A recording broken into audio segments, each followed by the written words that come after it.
एक सासू माँ और बहू थी।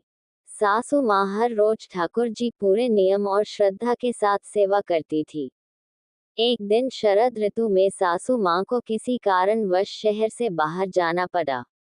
सासू माँ ने विचार किया कि ठाकुर जी को साथ ले जाने से रास्ते में उनकी सेवा पूजा नियम से नहीं हो सकेंगी।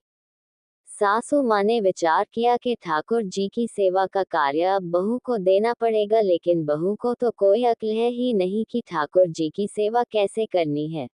सासू माँ ने बहू को बुलाया और समझाया कि ठाकुर जी की सेवा कैसे करनी है, कैसे ठाकुर जी को लाड करना है। सासू माँ ने बहू को समझाया कि बहू, मैं यात्रा पर जा रही हूँ और अब ठाकुर जी की सेवा पूजा का सारा कार्य तुमको करना है। सासू माँ ने बहू को समझाया, देख ऐसे 3 बार घंटी बजाकर सुबह ठाकुर जी को जगाना, फिर ठाकुर जी को मंगल भोग कराना, फिर ठाकुर जी स्नान करवाना, ठाकुर जी को कपड़े पहनाना, फिर ठाकुर जी का श्रृंगार करना और फिर ठाकुर जी को दर्पण दिखाना। दर्पण में ठाकुर जी का हंसता हुआ मुख देखना, बाद में ठाकुर जी राजभोग लगाना। इस तरह सासू माँ बहू को सारे सेवा नियम समझाकर यात्रा पर चली गई। अब बहू ने ठाकुर जी की सेवा कार्य उसी प्रकार शुरू किया जैसा सासू माँ ने समझाया था। ठाकुर जी को जगाया, नहलाया, कपड़े पहनाए, श्रृंगार किया और दर्पण दिखाया। सासू माँ ने कहा था कि दर्पण में ठाकुर जी का हंसता हुआ देखकर ही राजभोग लगाना। दर्पण में ठाकुर जी का हंसता हुआ मुख न देखकर बहू को बड़ा आश्चर्य हुआ। बहू ने विचार किया, शायद मुझसे सेवा में कहीं कोई गलती हो गई है, तभी दर्पण में ठाकुर जी का हंसता हुआ मुख नहीं दिख रहा। बहू ने फिर से ठाकुर जी को नहलाया, श्रृंगार किया, दर्पण दिखाया, लेकिन ठाकुर जी का हंसता हुआ मुख नहीं दिखा।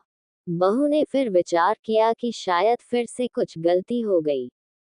बहू ने फिर से ठाकुर जी को नहलाया, श्रृंगार किया, दर्पण दिखाया। जब ठाकुर जी का हंसता हुआ मुख नहीं दिखा, बहू ने फिर से ठाकुर जी को नहलाया। ऐसे करते करते बहू ने ठाकुर जी को 12 बार स्नान किया। हर बार दर्पण दिखाया, मगर ठाकुर जी का हंसता हुआ मुख नहीं दिखा। अब बहू ने 13वीं बार फिर से ठाकुर जी को नहलाने की तैयारी की। अब ठाकुर जी ने विचार किया कि जो इसको हंसता हुआ मुख नहीं दिखा, तो ये तो आज पूरा दिन नहलाती रहेगी।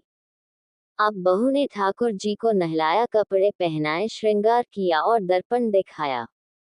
अब बहू ने जैसे ही ठाकुर जी को दर्पण दिखाया तो ठाकुर जी अपनी मनमोहनी मंद मंद मुस्कान से हंसे। बहू को संतोष हुआ कि अब ठाकुर जी ने मेरी सेवा स्वीकार करी। अब ये रोज का नियम बन गया, ठाकुर जी रोज हंसते। सेवा करते करते अब तो ऐसा हो गया कि बहू जब भी ठाकुर जी के कमरे में जाती, बहू को देखकर ठाकुर जी हंसने लगते। कुछ समय बाद सासू माँ वापस आ गई। सासू माँ ने ठाकुर जी से कहा कि प्रभु क्षमा करना, अगर बहू से आपकी सेवा में कोई कमी रह गई हो तो अब मैं आ गई हूँ, आपकी सेवा पूजा बड़े ध्यान से करूँगी। तभी सासू माँ ने देखा कि ठाकुर जी हंसे और बोले कि मैया, आपकी सेवा भाव में कोई कमी नहीं है, आप बहुत सुंदर सेवा करती है, लेकिन मैया दर्पण दिखाने की सेवा तो आपकी बहू से ही करवानी है। इस बहाने मैं हंस तो लेता हूँ। निश्चल सेवा भाव से प्रभु भी प्रफुल्लित होते हैं। ये कहानी हमें ये उपदेश देती है कि अगर हम सच्चे और निस्वार्थ भाव से प्रभु को भजते हैं तो वो हमेशा भक्त की पुकार सुनते हैं।